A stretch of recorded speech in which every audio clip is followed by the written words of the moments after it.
Hello बच्चों, let's read the question. Among the following, the correct order of the acidity is. इस question में हमें acids दिए हुए हैं जिन्हें हम बोलते हैं हैलोजन एसिड्स. तो इनके हमें करेक्ट एसिडिटी का ऑर्डर बताना है. 4 एसिड्स हैं, HClO4, HClO3, HClO2 and HCl. चलिए हम सबसे पहले इस क्वेश्चन का करेक्ट की कंसेप्ट समझते हैं.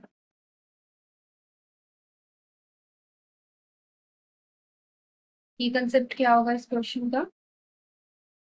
Acidic nature of halogen acids, या ये भी कह सकते हैं acidity of halogen acids. Halogen acid ही है ये, क्योंकि हैलोजन है और साथ में इसमें एसिड भी है. ठीक है, या फिर हम इसको क्या बोल सकते हैं, ऑक्सी एसिड ऑफ क्लोरीन. तो क्यों ऑक्सी एसिड क्यों बोले? क्योंकि ऑक्सीजन भी है, हाइड्रोजन भी है, क्लोरीन भी है. ठीक है, तो यहाँ पर अब देखते हैं इनमें क्या होगा आपका. ये ऑक्सो एसिड जो है हमारे, ठीक है, ऑक्सो एसिड्स में ये ऑक्सो एसिड से लिख देते हैं.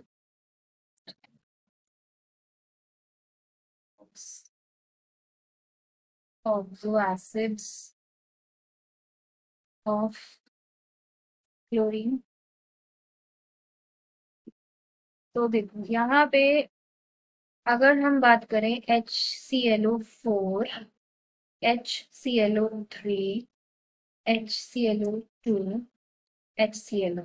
अब देखो ये जो एसिड्स है बच्चे, ठीक है, अब इन एसिड्स का कॉन्जुगेट बेस भी होगा. तो इन एसिड्स का कॉन्जुगेट बेस क्या होगा? ClO4 माइनस, H प्लस निकाल के कॉन्जुगेट बेस बचता है ClO3 माइनस, देन इसका होगा ClO2 माइनस, इसका होगा ClO माइनस. अब एक रूल होता है कि जितनी ज्यादा स्टेबिलिटी कॉन्जुगेट बेस की होती है उतनी ही ज्यादा एसिडिक स्ट्रेंथ होती है. जितनी ज्यादा स्टेबिलिटी कॉन्जुगेट बेस की होती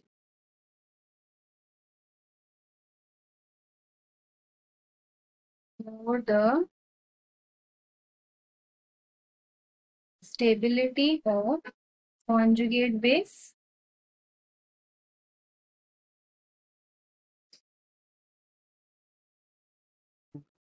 more is the acidic strength. ये रूल होता है, more is the acidic. ऐसा क्यों होता है? क्योंकि देखो H प्लस निकालने के बाद जो कंपोनेंट बचता है, जो पार्ट बचता है एसिड का, उसे हम बोलते हैं कॉन्जुगेट बेस.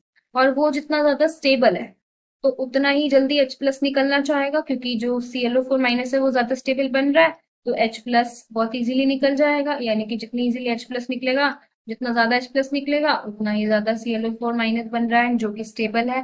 तो इसी वजह से H प्लस ज्यादा इजीली निकलेगा एंड ज्यादा अमाउंट में निकलेगा. इसकी वजह से ये सबसे ज्यादा एसिडिक हो जाएगा और एसिडिक स्ट्रेंथ उसकी सबसे ज्यादा हो जाएगी. ठीक है, तो यानी कि हम ये बोल सकते हैं कि एसिडिक स्ट्रेंथ आपकी किस पर डिपेंड करती है? कॉन्जुगेट बेस की स्टेबिलिटी पर. अब ऐसा क्यों है? एक तो ये रीजन हुआ कि बहुत इजीली H प्लस निकल जाएगा क्योंकि स्टेबल कॉन्जुगेट बेस बन रहा है. दूसरा ये रीजन है कि नेगेटिव चार्ज भी जो है, अब देखो यहाँ पे आपके पास 4 ऑक्सीजन है, तो चारों ऑक्सीजन पर नेगेटिव चार्ज आपका स्प्रेड होगा. फिर यहाँ पे ये भी एक बात है कि ग्रेटर डिस्पर्जल हम बोल सकते हैं नेगेटिव चार्ज का होगा. ठीक है, जब जितने ज्यादा ऑक्सीजन एटम उससे जुड़े हुए होंगे उतना ही ज्यादा,